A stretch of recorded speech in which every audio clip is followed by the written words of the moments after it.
जय हिंद दोस्तों। इसके पहले मैंने पढ़ाया था 105 अनुच्छेद, अनुच्छेद नंबर 105। आज हम 105 से फिर से शुरू करते हैं, जहां तक हो सके आगे की क्लास को कंटिन्यू करते हैं। ठीक।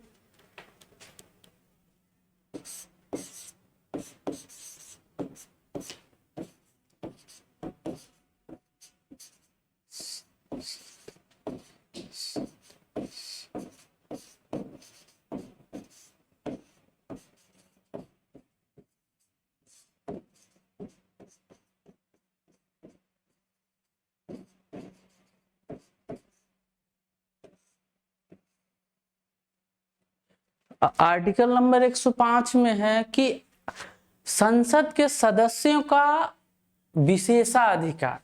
यहाँ विशेषाधिकार से क्या मतलब है? विशेषाधिकार का मतलब ये है कि उनकी विशेष अधिकार, मतलब जैसे अधिवेशन के 40 दिन पूर्व और अधिवेशन के 40 दिन बाद, अधिवेशन के 40 दिन पूर्व और अधिवेशन के 40 दिन बाद उनको किसी भी सिविल मामले में गिरफ्तार नहीं किया जा सकता।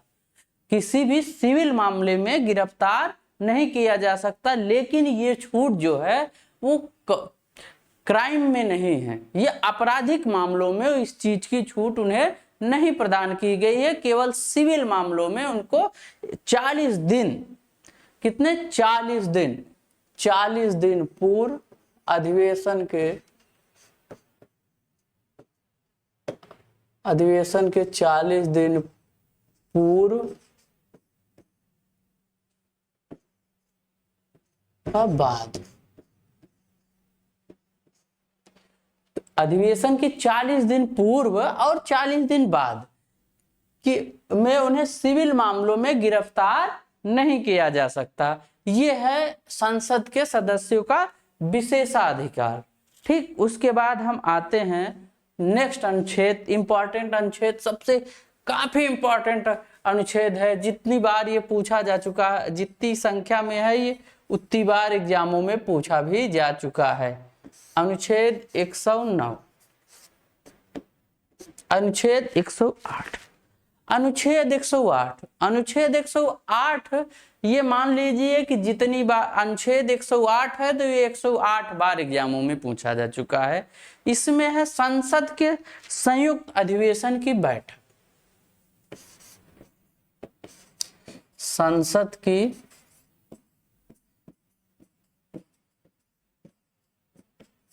संयुक्त अधिवेशन,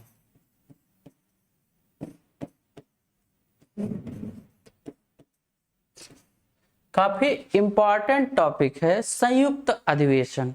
क्या इंपॉर्टेंट टॉपिक है? संयुक्त अधिवेशन या संयुक्त बैठक। अधिवेशन या बैठक भी कहते हैं, संयुक्त बैठक। ठीक। संसद की संयुक्त बैठक का मतलब क्या है? संसद की संयुक्त बैठक का मतलब है लोकसभा और राज्यसभा को, दोनों को एक साथ बैठाकर किसी कानून को पारित करना। और ये संसद की संयुक्त बैठक को बुलावा कौन करता है? राष्ट्रपति। कौन करता है? राष्ट्रपति महोदय जी संयुक्त बैठक को बुलाते हैं। कौन बुलाता है? राष्ट्रपति महोदय जी संयुक्त बैठक को बुलाते हैं।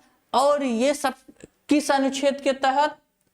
108 अनुच्छेद के तहत। किस अनुच्छेद के तहत? 108 अनुच्छेद के तहत राष्ट्रपति बुलाते हैं। और इसमें कब कब बुलाया जा सकता है? काफी इंपॉर्टेंट टॉपिक है। इसके 3 परिस्थितियों में संयुक्त अधिवेशन हो सकता है।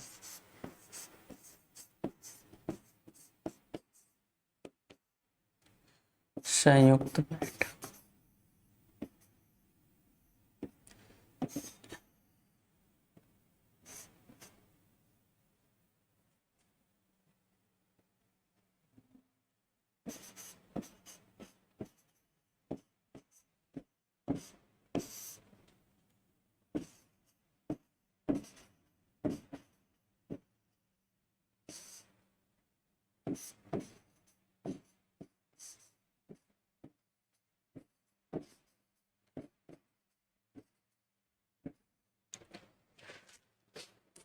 संयुक्त बैठक दो कंडीशन में होती है, एक साधारण विधेयक पर और दूसरे वित्त विधेयक पर।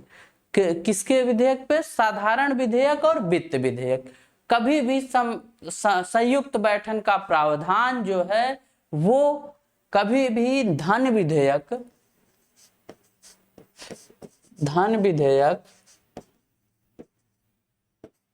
संविधान संशोधन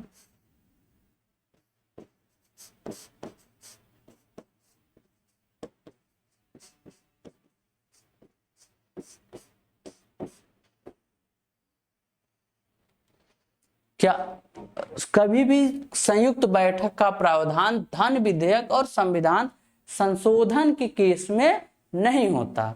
हमेशा भी केवल दो में केस में हो सकता है, एक साधारण विधेयक और वित्त विधेयक। ठीक, किसमें संयुक्त बैठक का प्रावधान है? एक तो संसद की संयुक्त बैठक का 100 अनुच्छेद 108 साधारण विधेयक और वित्त विधेयक के ही केस में संयुक्त बैठक को बुलाया जा सकता है। और संसद की संयुक्त बैठक को कौन बुलाता है? संसद की संयुक्त बैठक को राष्ट्रपति महोदय जी बुलाते हैं। कौन बुलाता है? राष्ट्रपति महोदय जी इसकी अधिसूचना जारी करते हैं। और संयुक्त बैठक की अध्यक्षता कौन करता है? एक सवाल और आ जाता है।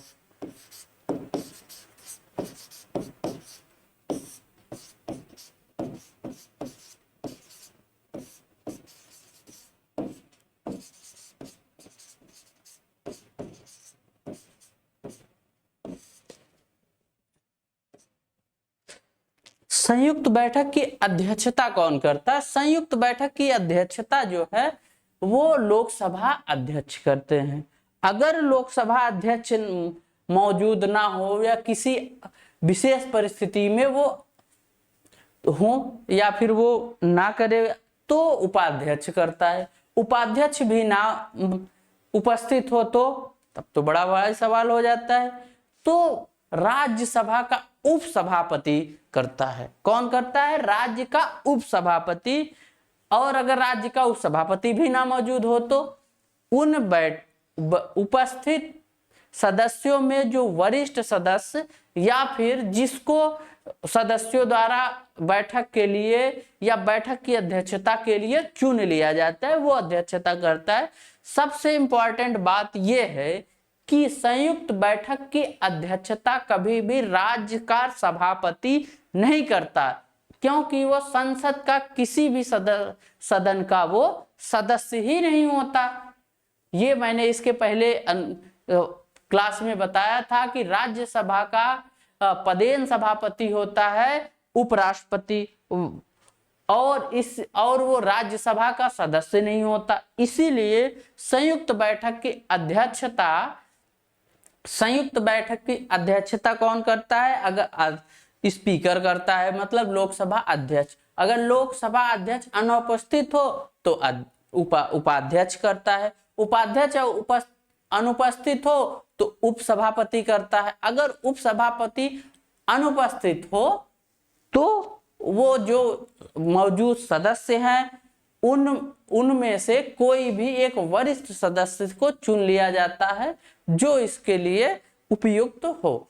ठीक, यही चीज हम लिखने जा रहे हैं। संयुक्त बैठक की अध्यक्षता कौन करता है? स्पीकर। स्पीकर और लोकसभा अध्यक्ष।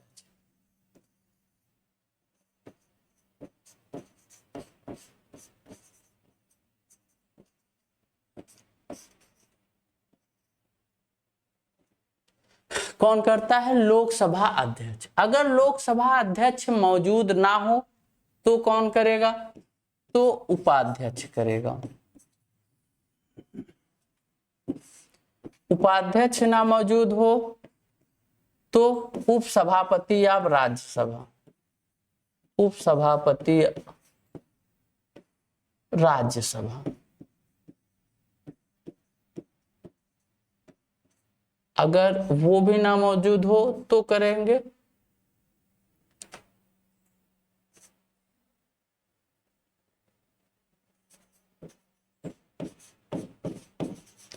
उपस्थित उपस्थित सदस्यों में वे वरिष्ठ सदस्य को चुन लिया जाता है।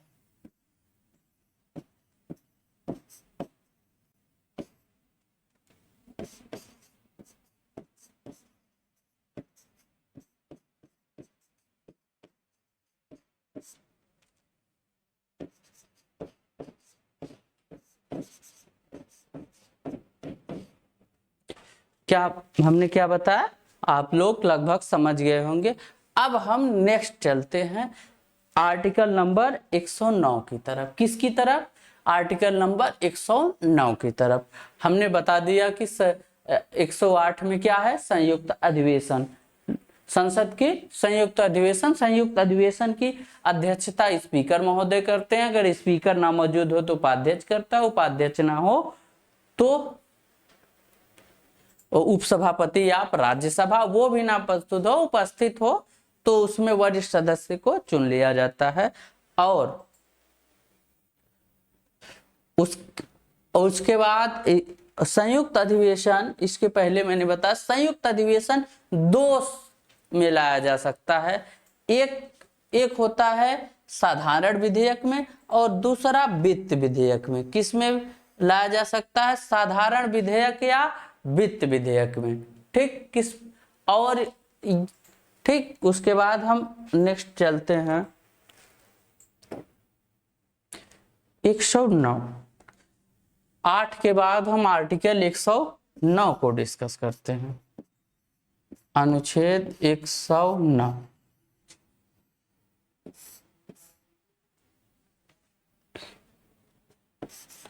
धन विधेयक के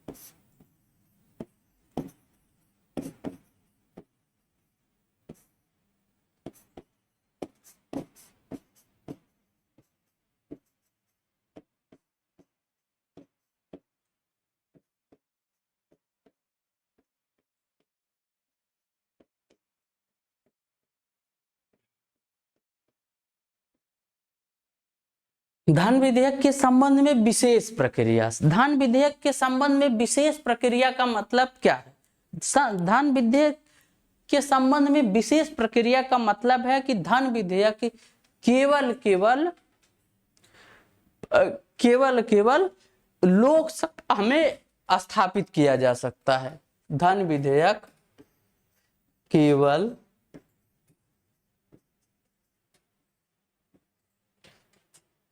लोकसभा में स्थापित किया जा सकता, लोकसभा में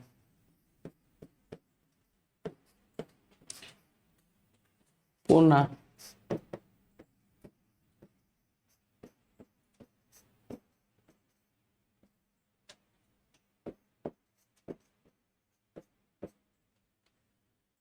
एक 109 में क्या क्या धन विधेयक के बारे में विशेष प्रक्रिया। विशेष प्रक्रिया का मतलब है कि इसके यह कैसे धन विधेयक पारित होगा, क्या क्या नियम है इसके लिए, कौन सा धन विधेयक होगा, इसके लिए ही 109 के बारे में बताया गया। 109 में क्या है? धन विधेयक के बारे में विशेष प्रक्रिया। सबसे बड़ी बात है, ये हर कोई ये सोचता है धन विधेयक तो 110 में है, लेकिन याद रखने बात यह है कि धन विधेयक 110 में सिर्फ उसकी परिभाषा है।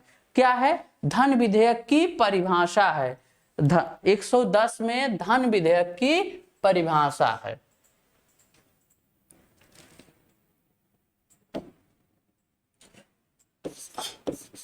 अनुच्छेद 110 में धन विधेयक की परिभाषा।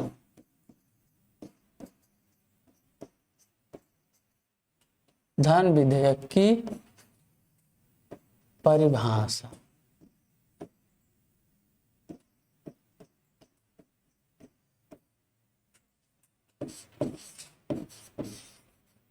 Definition of money bill।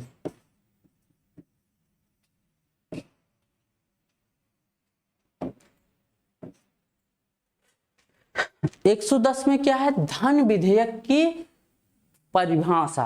परिभाषा क्या? डिफिनेशन। ओनली क्या है, डिफिनेशन है, परिभाषा है, ठीक। उसके बाद लेकिन विशेष प्रक्रिया के बारे में जो उल्लेख है, ये बहुत ही अच्छा सवाल है कि ये धन विधेयक के प्रक्रिया के बारे में या उसके कैसा संसद में कैसे पेश होगा, कैसे पास होगा, ये इसके बारे में 109 में अनुच्छेद है। लेकिन कौन सा धन विधेयक होगा, कौन सा नहीं होगा, इसकी परिभाषा से डिसाइड होता है। और ये इसकी परिभाषा जो है 110 में है। और ये डिसाइड कौन करेगा कि कौन बिल, कौन विधेयक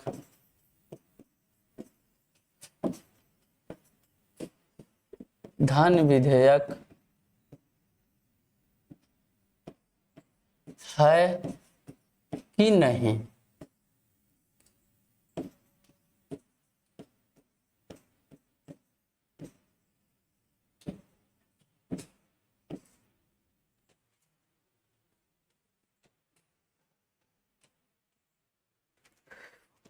अगर ये बात का डिसाइड, ये कई बार पूछा भी जा चुका है कि धन विधेयक को कौन बताता है कि ये बिल जो है, ये जो बिल संसद में पेश हो रहा है या लोकसभा में पेश हो रहा है, ये धन विधेयक है कि नहीं। इसका डिसाइड करता है स्पीकर। कौन डिसाइड करता है? स्पीकर। स्पीकर महोदय जी ये बताते हैं कि कौन सा बिल धन विधेयक है, कौन सा बिल धन विधेयक नहीं है। ये इसी के बारे में, धन विधेयक है या नहीं, इसका स्पीकर है। इसका काम किसका? स्पीकर का। और इसके विरुद्ध के निर्णय को कहीं भी चुनौती नहीं दी जा सकती। ये नहीं है कि नहीं आप गलत कर रहे हो, नहीं ये धन विधेयक है नहीं, लेकिन उसके निर्णय को चुनौती नहीं दी जा सकती। ठीक, 110 में। अब 110 के बाद आ जाते हैं 111 में।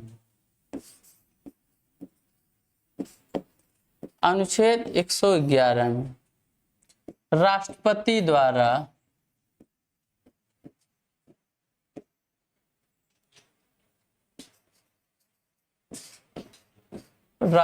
द्वारा विधेयक पे अनुमति, विधेयकों की अनुमति।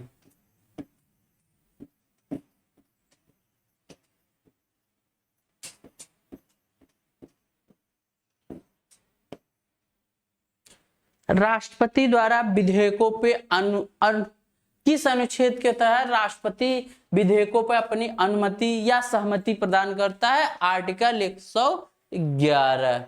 किस आर्टिकल? 111। ये इंपॉर्टेंट है। 111 ये अपने आप में भी सवाल उठता है। 111 आर्टिकल क्या है? 111 आर्टिकल ये है कि राष्ट्रपति द्वारा विधेयकों की अनुमति। ठीक, राष्ट्रपति द्वारा। लेकिन राष्ट्रपति क्या कर सकता है? विधेयक को सहमति दे सकता है, सहमति रोक सकता है, पुनर्विचार के लिए लौटा सकता है। 3 कंडीशन है उसके पास। क्या करता है? सहमति दे सकता है, सहमति रोक सकता है, लेकिन और अगर वो चाहे तो पुनर्विचार के लिए भी लौटा सकता है। लेकिन अगर पुनर्विचार के लिए उसने लौटा दिया, अगर पुनर्विचार के लिए उन्होंने लौटा दिया, संसद अगर उस विधेयक को संशोधन सहित या संशोधन रहित, विदाउट संशोधन या विदाउट अमेंडमेंट या विदाउट अमेंडमेंट के थ्रू वैसे ही राष्ट्रपति महोदय जी को वापस कर दिया, तो वहां राष्ट्रपति महोदय जी उस पे अपनी सहमति देने के लिए बाध्य हैं। क्या है? उस पर अपनी सहमति देने के लिए बाध्य हैं। ठीक, उसके बाद आर्टिकल 112 काफी चर्चित आर्टिकल है, बच्चे जानते हैं कि आर्टिकल 112 क्या है। लेकिन आज हम इसके बारे में एक्स्ट्रा चीजें बताएंगे जो शायद आप नहीं जानते। वार्षिक वित्तीय विवरण क्या है? वार्षिक वित्तीय विवरण, वार्षिक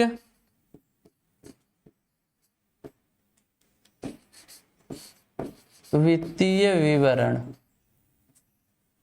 ठीक, इसको ही आम भाषा में बजट कहते हैं। क्या कहते हैं? बजट। ठीक, अब क्या कहते हैं बजट किस आर्टिकल के थ्रू है? आर्टिकल 112। ये काफी इंपॉर्टेंट है क्योंकि हर एग्जामों में ये पूछा जा चुका है और शायद ये पूछा जा चुका है और आगे पूछा जाएगा भी कि आर्टिकल 112 क्या है। आर्टिकल 112 है वार्षिक वित्तीय विवरण, क्योंकि संविधान में इस वर्ड का यूज किया गया है वार्षिक वित्तीय विवरण, लेकिन बोलचाल की भाषा में हम इसे बजट कहते हैं, क्योंकि हर आदमी जानता है कि बजट क्या, बजट पेश हुआ, लेकिन सच्चाई ये है कि ये पूछा जाता है वार्षिक वित्तीय विवरण। संविधान में इस चीज का उल्लेख क्या है? वार्षिक वित्तीय विवरण। आज हम चलते हैं इसके कुछ और की पॉइंट्स के बारे में हम डिस्कस करेंगे 112 के। ठीक, 112 पे बजट। आज हम बजट पे ही थोड़ा सा शार्ट में डिस्कस कर लेते हैं। बजट क्या है? बजट क्या है? बजट क्या है? आदमी कहते हैं ना बजट जो है सरकार द्वारा सरकार का लेखा जोखा है कि पिछली वर्ष क्या व्यय हुआ था, क्या संचित निधि से आया था, क्या गया था, लेखा जोखा, और इस वर्ष का लेखा जोखा और आगामी वर्ष क्या होगा, मतलब 3 वर्षों का लेखा जोखा होता है।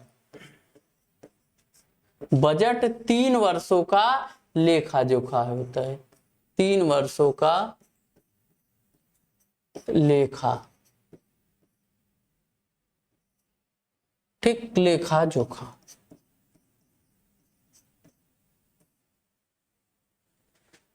ठीक, कितने वर्ष का होता है? 3 वर्ष का। आप बजट को पेश कैसे किया जाता है ये तो हर कोई जानता है। बजट पेश हुआ, उसके बाद क्या क्या कंडीशन होती है, कैसे ये पास होता है, कहां से ये पैसे लाता है।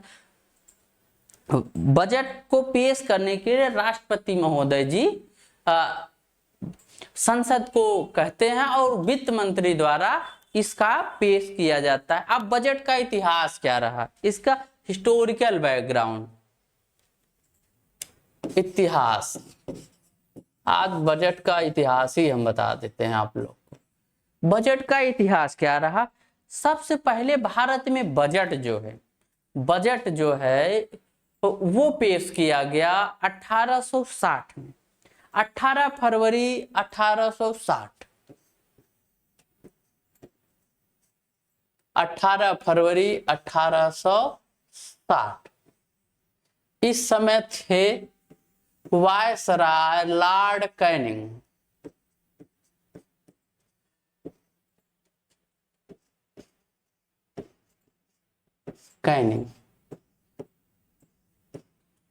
इनके एक वित्तीय सदस्य थे जेम विल्सन। इनके एक वित्तीय सदस्य थे जेम विल्सन। उन्होंने ही पहली बार बजट पेश किया। कैनिंग एक वित्तीय सदस्य थे, जेम्स विल्सन।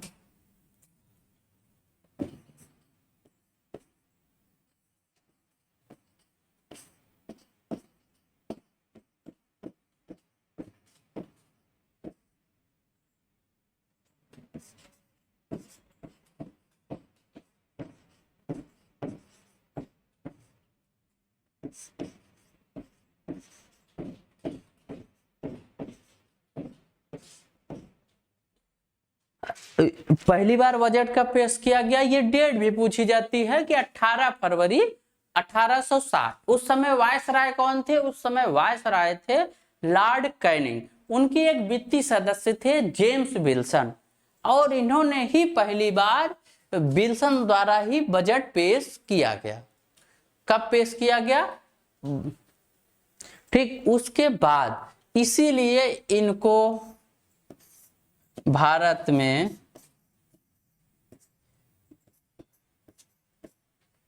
बजटीय प्रणाली का जनक कहा जाता है।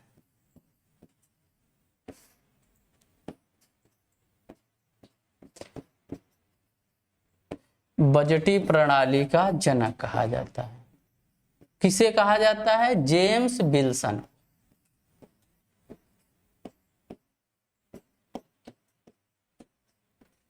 किसे कहा जाता है? जेम्स विल्सन को। लेकिन अब आगे चलते हैं। जेम्स विल्सन ने पहली बार बजट पेश किया, तो उसके बाद ये बजट धीरे धीरे पेश होता गया। एक समय आया जब 1921 में एकवर्थ कमेटी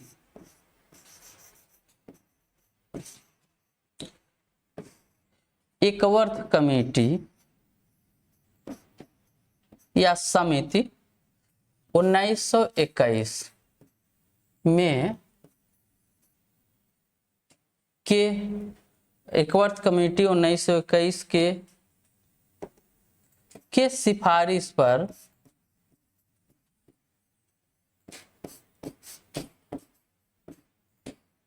ये सिफारिश पर 1924 में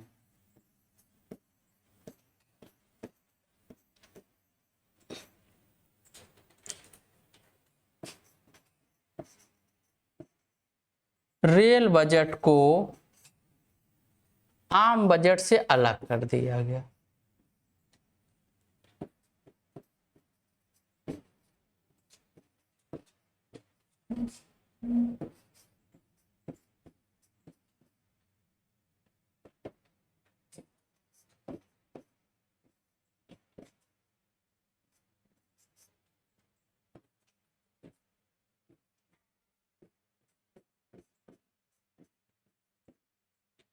एकवर्थ कमेटी 1921 के द्वारा के सिफारिश पर 1924 में आम बजट को, रेल बजट को आम बजट से अलग कर दिया गया।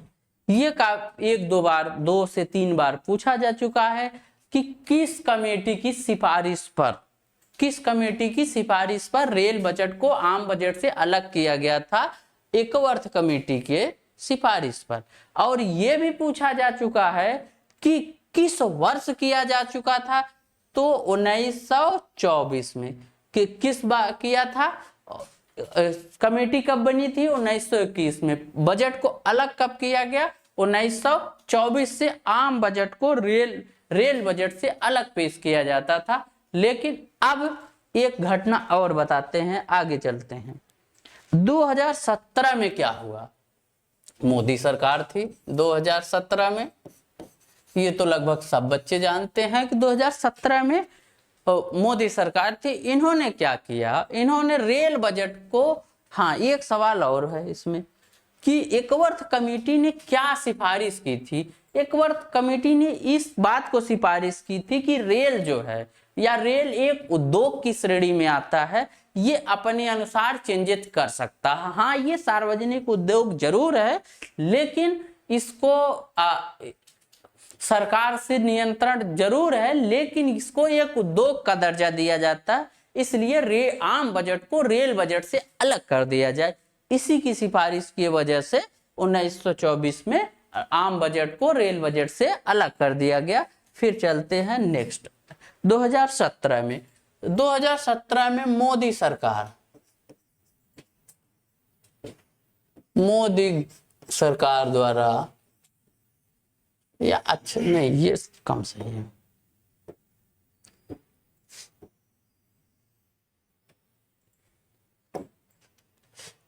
2017 में भारत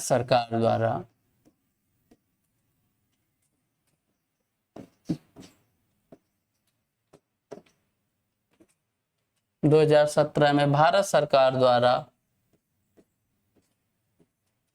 रेल बजट को आम बजट में मिला दिया। रेल बजट को आम बजट में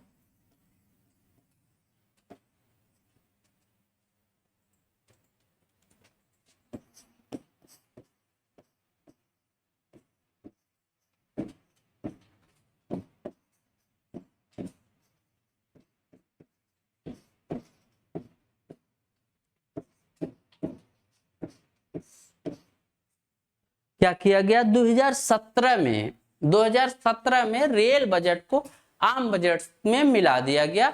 और आज एट प्रेजेंट में क्या होता है? प्रेजेंट में ये होता है कि भारत सरकार द्वारा रेल बजट और आम बजट को एक साथ पेश किया जाता है। अब आते हैं बजट पास कैसे होता है। बजट, अभी हम बजट के बारे में क्या क्या देखे, देखो बजट में ये देखे हमने कि 112 अनुच्छेद में क्या है, बजट या वार्षिक वित्तीय विवरण।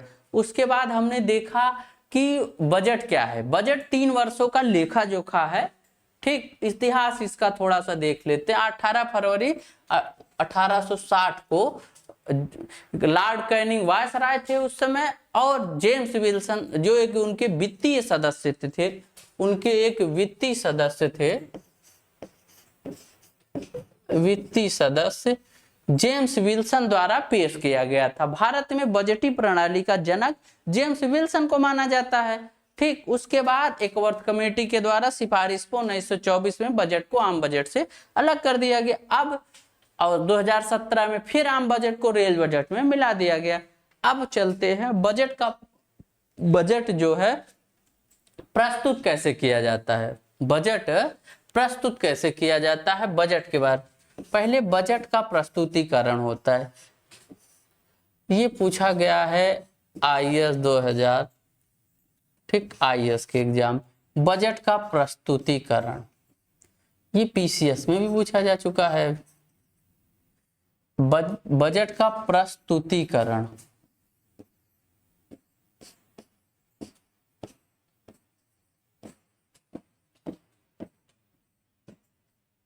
ठीक, बजट का प्रस्तुत कौन करता है, वित्त मंत्री द्वारा बजट पेश किया जाता है। तो इस पे आम बहस होती है या आम बहस या चर्चा, आम बहस या चर्चा होती है।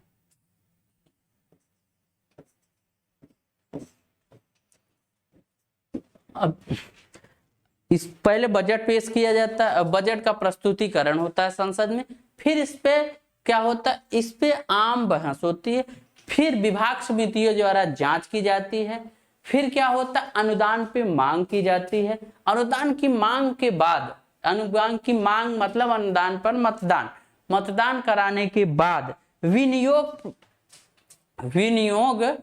विधेयक को पास किया जाता है। विनियोग विधेयक के बाद वित्त विधेयक का पास किया जाता है। ठीक, यही है वित्त विधेयक। बजट का 6 चरणों में होता है, 6 चरणों में होती। ठीक, बजट का प्रस्तुतिकरण, बहस, विभाग समितियों द्वारा जांच,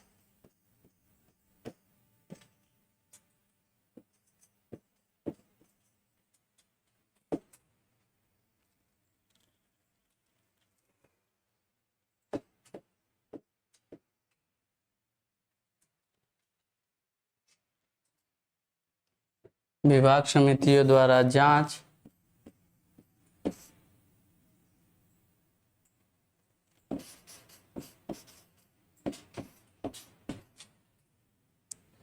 अनुदान पर मांग,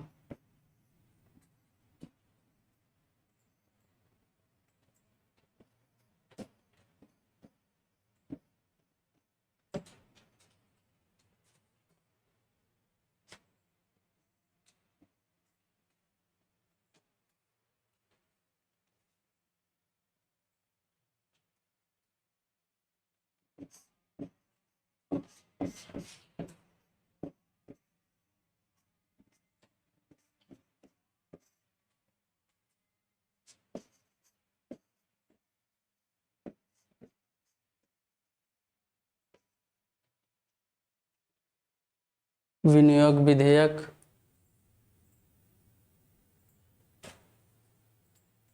वित्त विधेयक।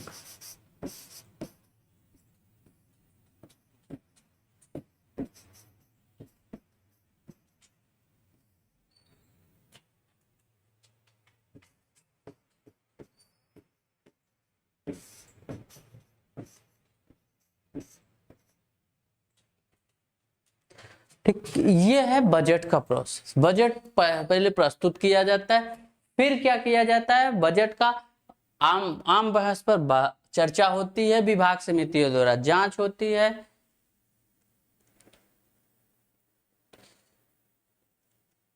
6 चरणों में 1 2 3 4 5 एंड 6 मैंने बताया था कि 6 चरणों में होता है।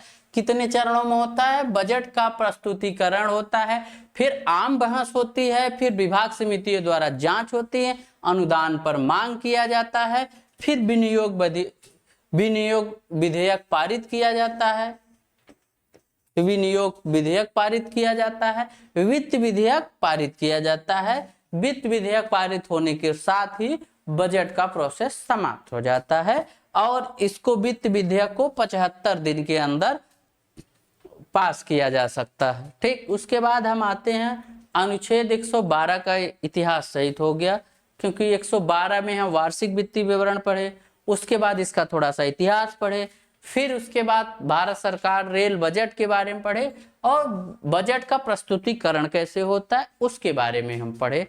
फिर अब आते हैं अनुच्छेद 114 की तरफ।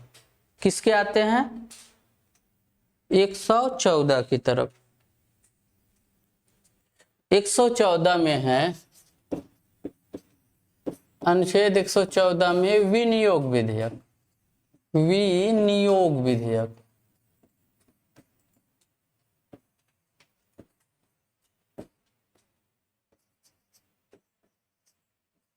एप्रोसिएशन बिल। ठीक, विनियोग विधेयक के बारे में विवरण दिया गया है। अनुच्छेद 114 हो चुका है। अब अनुच्छेद 117, अनुच्छेद 117, अनुच्छेद 117। 117 में क्या है? वित्त विधेयक। मैंने एक शब्द बताया था, वित्त विधेयक, वित्त विधेयक, फाइनेंस बिल।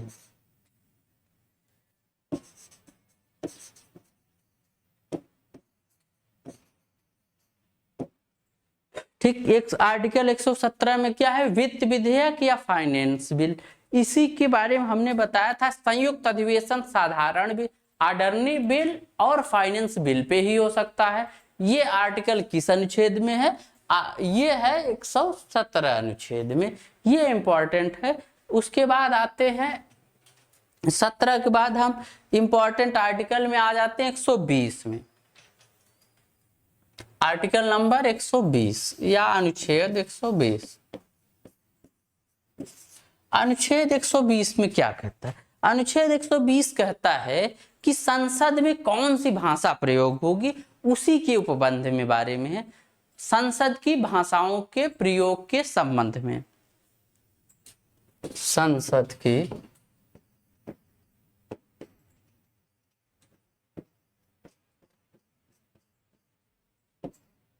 भाषाओं के प्रयोग।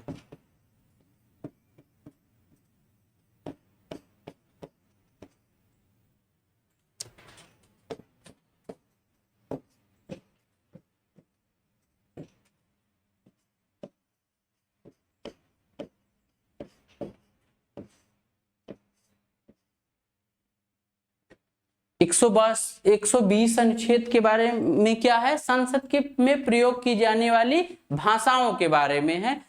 संसद में 2 भाषाओं का प्रयोग किया जा सकता है, हिंदी और इंग्लिश, हिंदी और इंग्लिश।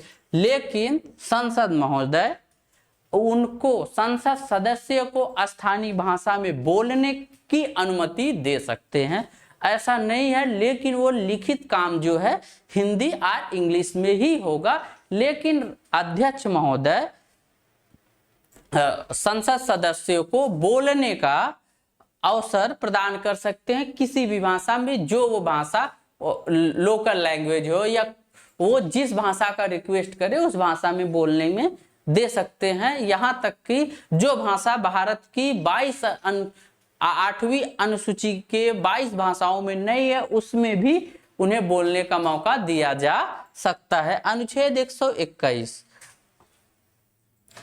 अनुच्छेद 121,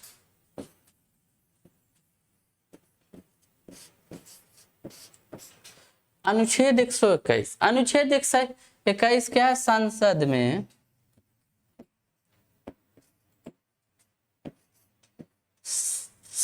में सुप्रीम कोर्ट या हाई कोर्ट के चर्चा का निर्बंधन है।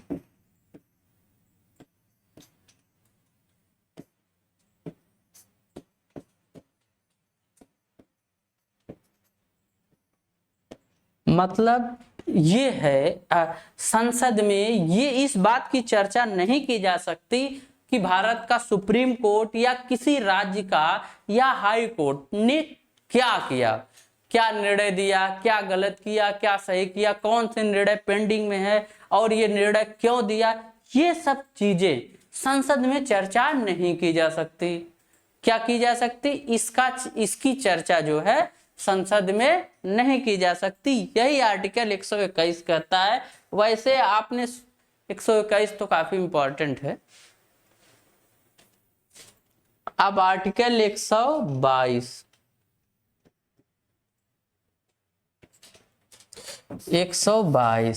अब इसके उल्टे चलो। क्या चलो? अभी क्या है, संसद में सुप्रीम कोर्ट या हाई कोर्ट के बारे में चर्चा नहीं की जा सकती कि उसने क्या काम किया और क्यों काम किया, ठीक। लेकिन अब यही किसी न्यायालय में या सुप्रीम कोर्ट हाई कोर्ट में, सुप्रीम कोर्ट या हाई कोर्ट में संसद के कार्यों की चर्चा नहीं की जा सकती। संसद के कार्यों की संसद के कार्यों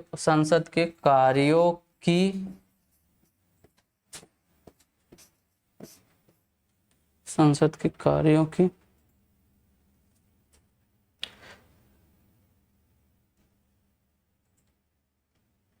चलो इसको कार्यों के बजाय कार्रवाइयों लिख दो। कार्रवाइयों की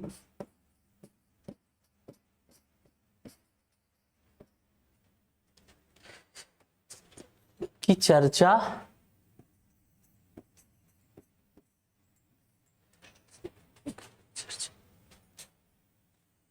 नहीं की जा सकती।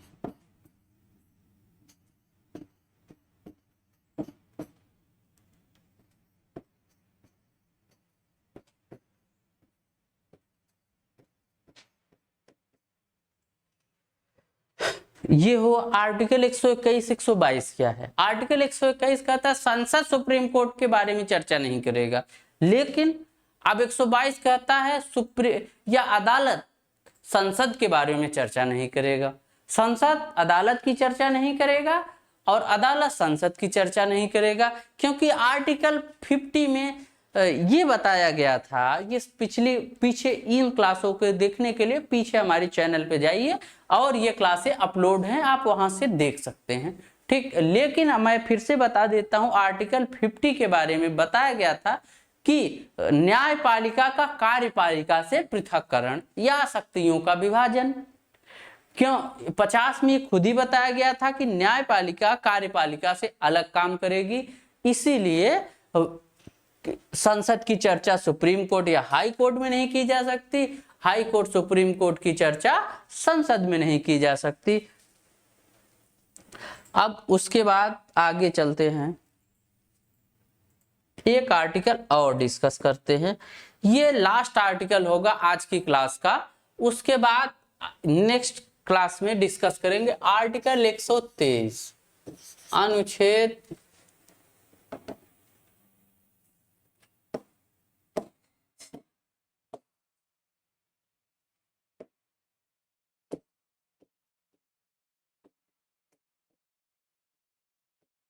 अनुच्छेद 123।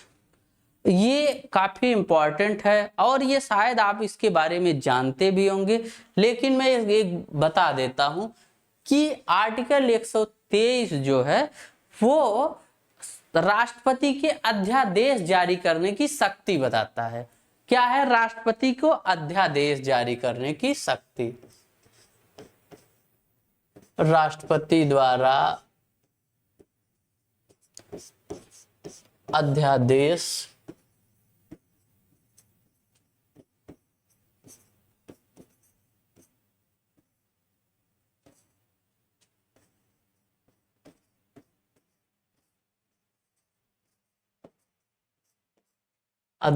जारी करने की शक्ति।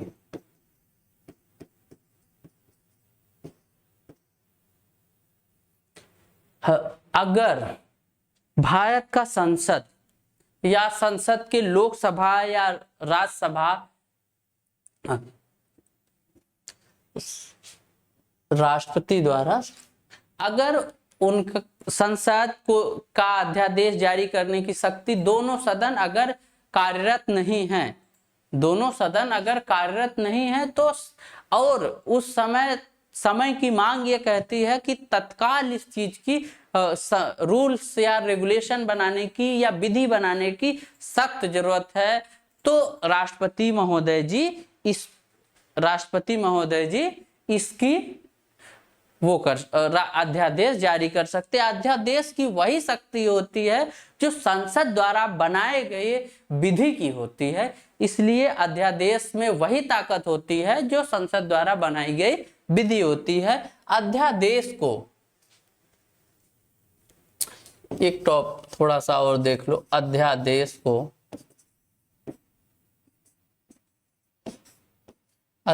को 6 सप्ताह के अंदर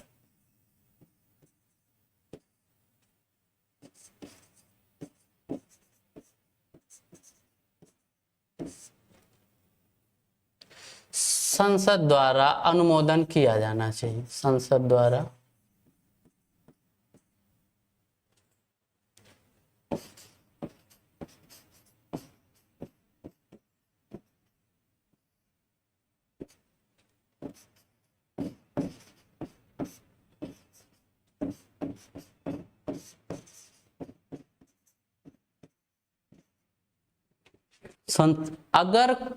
अगर कोई संसद या लोकसभा या राज्यसभा अगर कार्यरत नहीं है, तो अगर कार्यरत होते हैं, अधिवेशन उनका होता है, तो 6 सप्ताह के अंदर अगर इसको पास कर दिया गया तो अध्यादेश बना रहता है, वरना अध्यादेश खारिज हो जाता है या समाप्त हो जाता है। आज की क्लास यहीं पे हम एंड करते हैं। जय हिंद दोस्तों।